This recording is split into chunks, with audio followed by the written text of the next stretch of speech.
force measure for reducing the emission, because there was an aspect, a whole group discussion that focused on developing or presenting the policy draft. In Area 3, which is about mobility, they proposed a lot of...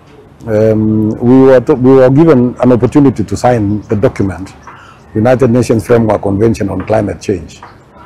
And when I read through, I thought it was important for us to get involved, because I could also hear sometimes in the media, when you read papers and so on, the whole world is talking about climate change. And so we thought it was important that we also look at this and find out what is our responsibility in this. We started our program much earlier, in the year 2002, for sustainable development and climate change. We have a program in Taekwondo called Taekwondo Turn Green. And for the past 2 years, we've been engaged in tree planting exercises.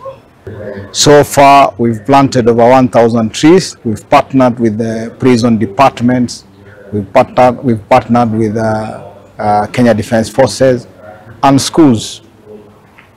And as today, we are very lucky that the National Olympic of Kenya has called all of us to synergize, all the federation to synergize and at least come up with policies and strategies that will sustain and maintain the climate change. Na cio irabu cia mubira wa Kigomano Bururi-ini